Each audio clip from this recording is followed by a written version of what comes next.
WeWork burned $47 billion, but the founder walked away a billionaire. And the strangest part? Nothing illegal happened. No fraud charges. No market crash. No fake product. Everything about WeWork looked real. And that's exactly why it worked. But buried inside WeWork's IPO filing was a flaw so dangerous, it guaranteed the company would eventually collapse. 6 weeks after that document went public, the IPO was dead. The founder was gone. $47 billion collapsed to 8. And the worst part? This wasn't hidden. It was sitting in plain sight the entire time. Thousands of employees watched life-changing equity disappear.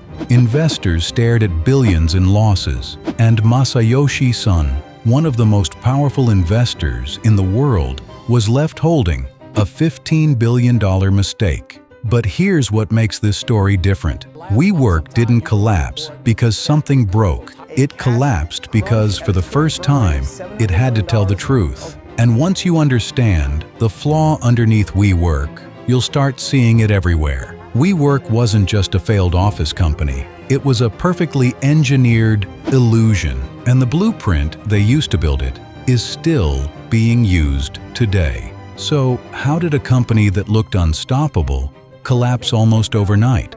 And more importantly, how many WeWorks are already being built right now? This is the anatomy of a collapse. To understand WeWork's rise, you have to understand the man at its center, because everything that followed came from him. In 2010, the traditional office was dying, the gig economy was exploding, and Adam Neumann, a charismatic, larger-than-life Israeli entrepreneur, saw a gap. But he didn't just open a real estate company. He built a religion. Neumann grew up on a communal kibbutz in Israel, shared spaces, shared meals, shared purpose. He transplanted that DNA directly into his product. Walk into a WeWork and you felt it. Exposed brick, communal tables, free beer on tap, the hum of hustle culture. Neumann wasn't selling square footage. He was selling belonging, and that distinction would become incredibly expensive. His charisma was his superpower. He walked barefoot through meetings, surfed before sunrise, and talked about elevating the world's collaborative consciousness. It should have sounded ridiculous. Instead, it made him a billionaire. And more importantly, it made people stop asking questions. He didn't just convince small-time VCs. He convinced the titans: Benchmark Capital, Goldman Sachs, JP Morgan Chase, T. Rowe Price. In 2017, Masayoshi Son, the head of SoftBank's $100 billion vision fund, sat down with Neumann for a meeting that would change everything. It lasted less than 30 minutes. Some say 12 minutes precisely. Son reportedly told Neumann, "In a fight, I want crazy. You are not crazy enough." Then he wrote a check for $4.4 billion. 12 minutes, $4.4 billion, and almost no time spent on due diligence. With that kind of rocket fuel, WeWork went supernova, but speed was hiding something. Here's where the math gets ugly, and where the entire $47 billion story starts to break. WeWork's $47 billion valuation relied on one critical lie: that WeWork was a technology company. In Silicon Valley, tech means high margins and infinite scalability. Software scales with zero marginal cost. Real estate is the opposite: slow, expensive, physical. Neumann needed the tech label, because tech companies trade at tech multiples. Real estate companies trade at real estate multiples. The difference? Tens of billions of dollars. And everything depended on investors believing that story. WeWork was not a tech company, and internally, many people already knew it. Neumann was a landlord with a branding budget. They had hundreds of locations across more than 100 cities. He insisted WeWork was a physical social network. They used data analytics to track how people moved through offices. Neumann didn't want to be a landlord. He wanted to be a visionary. So WeWork rebranded as the We Company, expanding into We Live and We Grow. Each new idea pushed the story further, and the fundamentals further out of sight.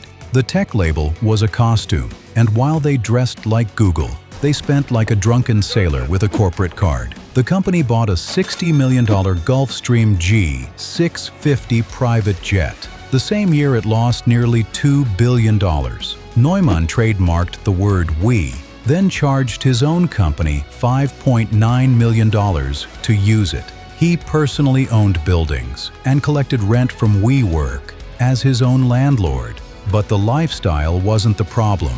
The math was. And almost nobody was looking closely enough at it. And the math was terrifying.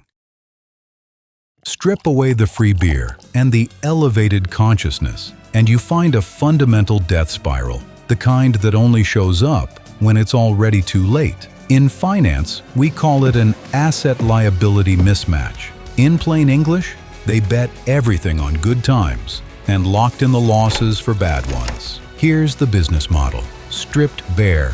WeWork's business model was real estate arbitrage. The liability, they signed long-term leases with landlords, typically 15 years, at a fixed cost. The asset, they rented that space to members on a month-to-month basis. Think about that. 15 years of guaranteed payments, 30 days of guaranteed revenue. And this is the moment the entire model breaks. They were legally on the hook.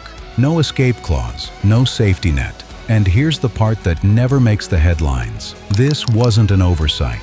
This was the model. In a bull market, it works. But if anything goes wrong, any recession, any downturn, your members leave in 30 days. Your lease commitments, you're stuck with those for the next decade. One former executive put it bluntly, "Find me another company that loses 50 cents out of every dollar of revenue and explain to me how that works." Nobody could, because WeWork was losing nearly $2 billion a year. The more they grew, the faster they bled. This wasn't a growth story, it was a time bomb. And by 2019, the timer was almost out.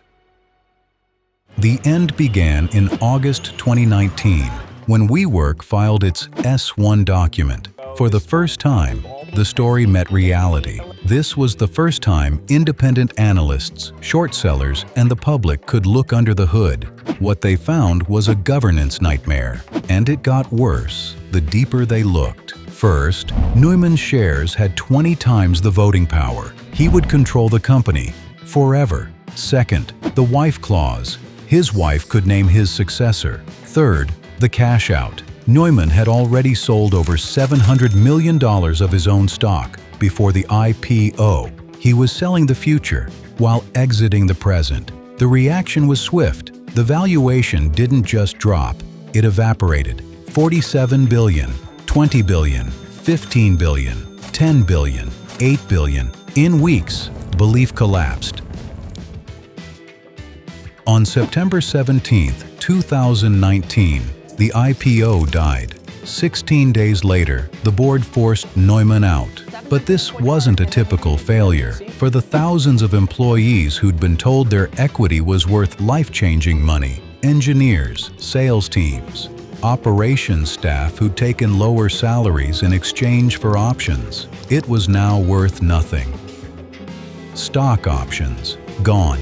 Retirement plans, restructured. Dreams built on a valuation that was never real. And Neumann walked away with a $1.7 billion exit package. The people who believed the story the most paid the highest price.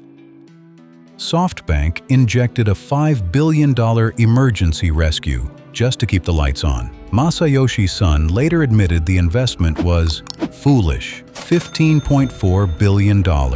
Foolish. That's what the story was worth, in the end. Here's the question worth sitting with. If WeWork had never tried to go public, would any of this have come out? Would the $47 billion have kept growing? Would SoftBank have kept writing checks? Or would the story have kept getting bigger, while the asset-liability mismatch stayed buried?